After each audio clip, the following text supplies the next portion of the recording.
一般的老房子啊，除了梁柱多、天花板低之外呢，它常常有一些不规则的机灵空间。今天的幸福魔法师要来告诉你哦，怎么样呢？利用这些不规则的空间，同时呢又兼具时尚的美感哦。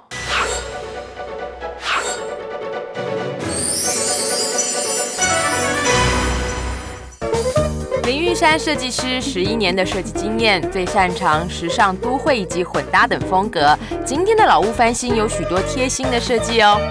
今天倩云要带各位看的这个家是我个人最喜欢的，我常常很好奇哦，这个老公寓翻新之后会变成什么样子呢？各位我们就来大开眼界喽。我们先跟我们的设计师聊一下好了，林设计师，这个屋子大概多少年了？这个屋子它是年龄有26年哦，算老屋喽。对。那本来的屋况呢？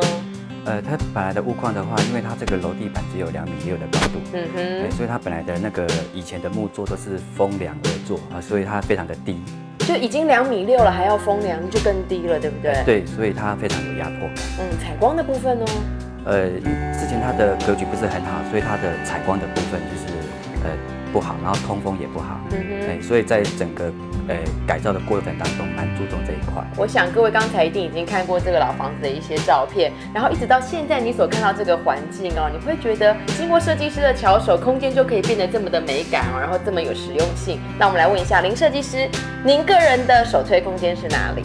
我个人的首推空间是在餐厨区。餐厨区，对 ，OK， 我们带大家来看一下。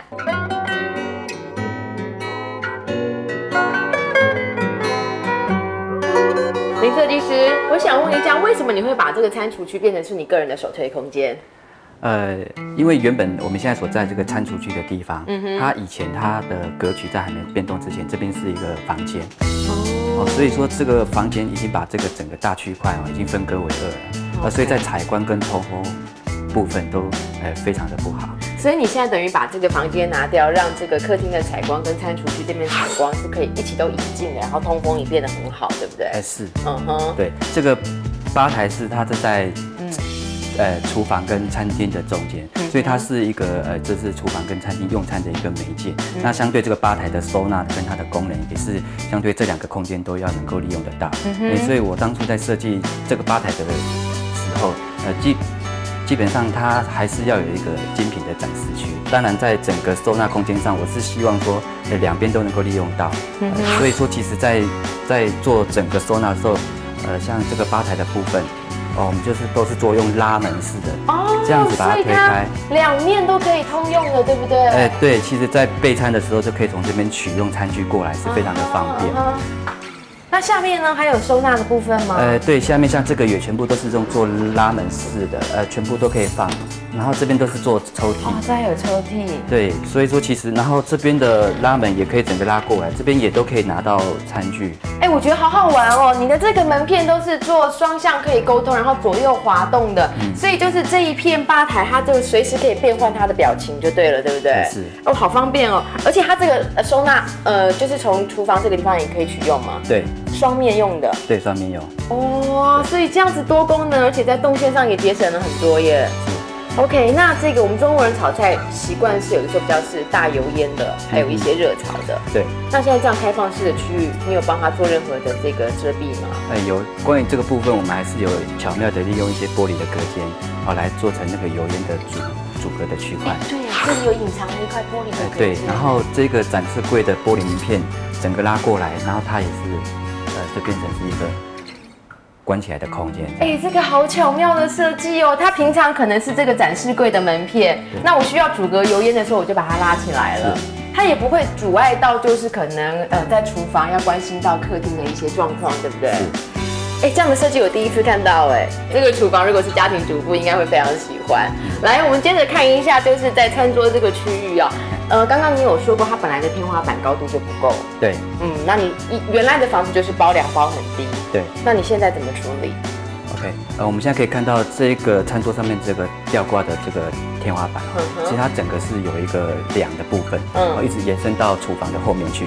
所以以前这个旧屋子的屋况一般是把这个梁整个包低，然后这样楼层板就觉得很低。那相对你柜子的收纳空间也都会变得比较降低。所以在这个梁的部分，其实我不去做太多的包覆的一个造型。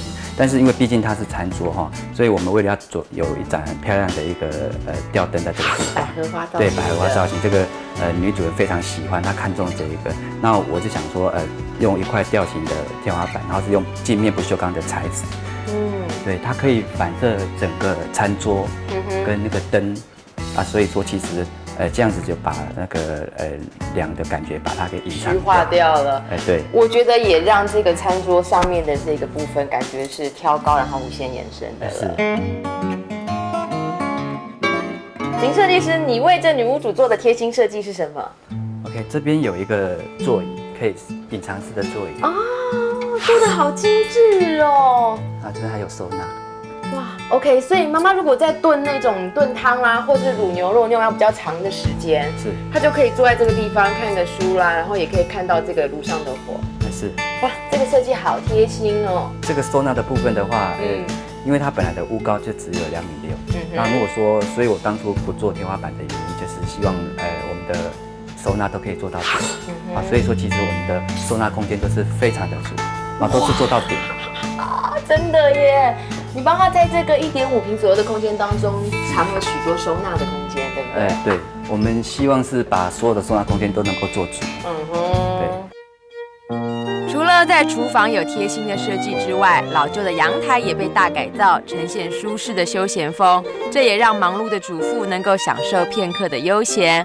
而餐厅旁边原本要通往楼上的狭窄楼梯啊，设计师也巧妙地利用设计手法，将楼梯入口的视觉感受加宽哦。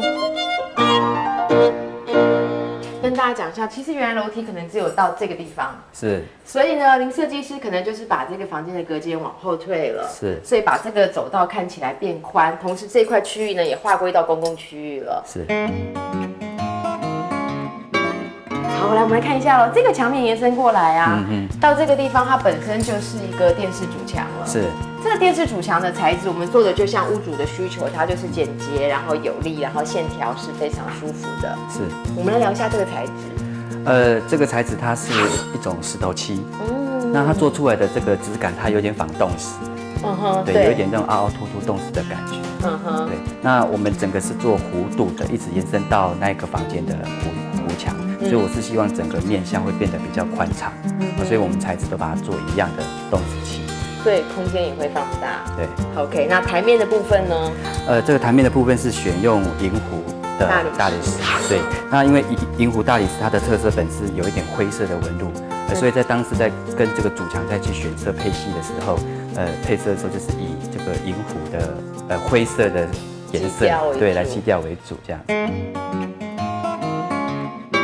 前方区这个地方，它原来的状况一定要分享给大家，不然你不了解设计师的功力在哪里。听说这一块地方本来的这个形状啊，这块基林地的形状很特别。是，本来这个凹洞的部分，它是有点像我们的本垒板型。哦，是这样子的。对，尖的。对，那就是说，因为本来这个区块哈，它的那个空间的收纳就不太够用，所以我们会充分利用这个形状来去做一些收纳。我们来看一下好了，应该从中间柜门就看得出来原来的形状，对不对？对，因为它特别深，所以我们把这个深度留给可以挂衣服。这个部分是可以挂衣服的。对，挂外的衣服。好，那旁边呢？旁边的部分的话，就是因为它比较浅所以我们还是放一些安全帽啊，一些出外必须要用的东西。OK， 对，好。中间我看到有一个把手，中间还有文章吗？当然啦，因为其实空间一点都不浪费，就是说我们还是在后面还是有做收纳空间，可以放一些小物品啊、钥匙圈啊、钥匙环什么的。从这个地方就可以很清楚的看得出来，这个空间真的本来就是一个本垒板的形状。是。所以照传统的做法，可能就切齐切到这边，用的地方很浅了。对，先前在还没拆除之前就是这样的做法。不过像这样子用空间多了好多。是啊。好，来我们看一下下面好了。下面应该就是鞋柜的部分了，对不对？对，我们左右两边就是正常放鞋子的深度。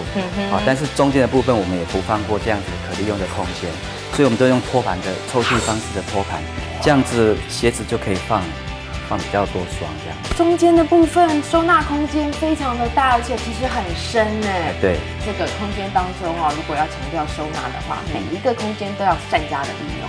是啊，光这个小小玄关就很有可看性了耶。OK， 那么接着我们来聊一下，你在这一个地坪上面也做了玄关跟客厅的一个区隔。是，因为毕竟它还是有一个玄关柜的功用了哈，所以我们要去凸显这一个玄关的质感。那现在我们就，然后天花板，因为我们希望让它挑高的感觉，所以我们想在这个地方做个落尘区。它是跟我们的抛光形状是有点落差的。而且它这个材质，这个大理石是这是地诺的石材。OK， 跟整个房子啊，还有地板的颜色的痛调是非常一致的。是。老房子本身梁柱的问题哦，透过设计师的巧手也可以很巧妙的解决哦。好比这边，这本来就是我们老房子的一根柱子，那各位会怀疑这个嘞？这个其实是设计师做出来让它相对对称的一个部分，不过当中呢却是非常多的收纳空间。这样做的设计哦，其实是因为倩云现在站的位置，它正对面呢就是设计师要拓宽的梯间，让这两个空间呢可以互相呼应，所以做这么大气的一个设计。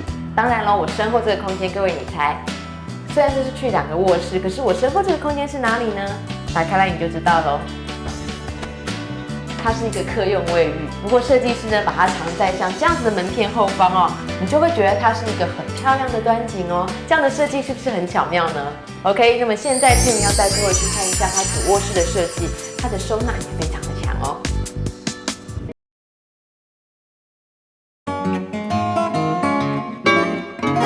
的设计啊，线条简洁有力，但是各位它的收纳功能呢非常的齐全哦。我们先从玄关一进门就有一个非常漂亮的端景等着大家。是，那后方就是整片的衣柜，对不对？对，这个衣柜的量非常的大。我们可以打开看看吗？好期待哦！我最喜欢看这个收纳的部分。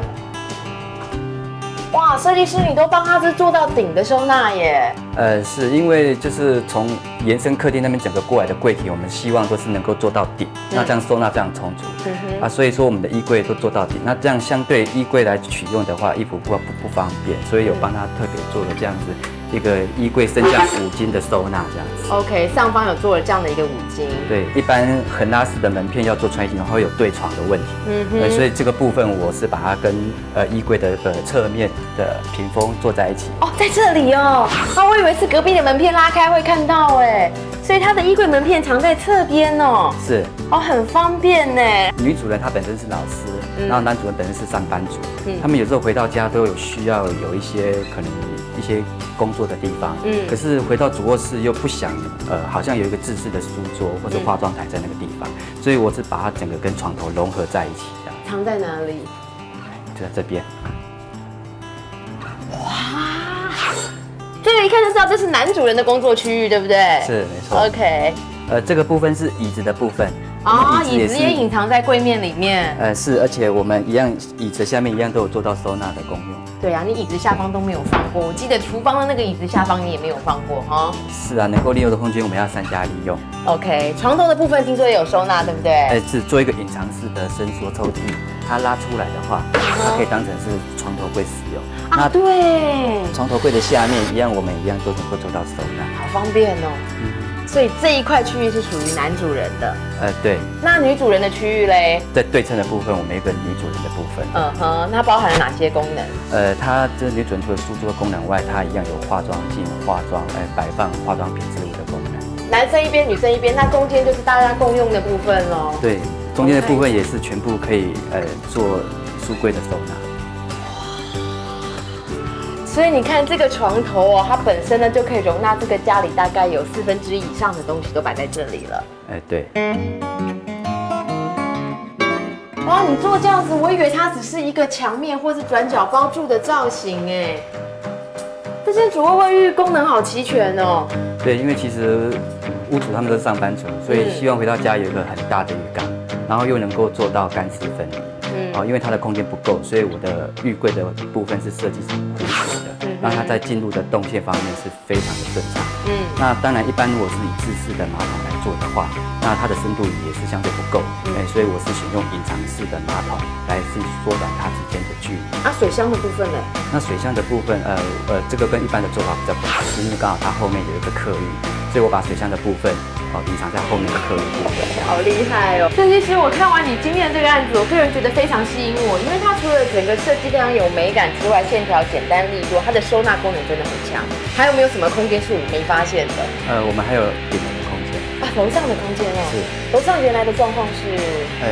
楼上它本来是有大概8坪大的一个空间，那之前业主刚买的时候，它的状况非常的糟糕。那经过我这样给他设计之后，事实上它还是有个隐藏式的卫浴设备，然后利用楼梯上面的部分，还是做了一个很棒的收纳空间。OK， 而且整个架高的地板部分除了是变成一个开放式的卧榻，亲朋好友来有一个足够的一个睡眠空间。哇，那个打通铺20个人都没有问题了。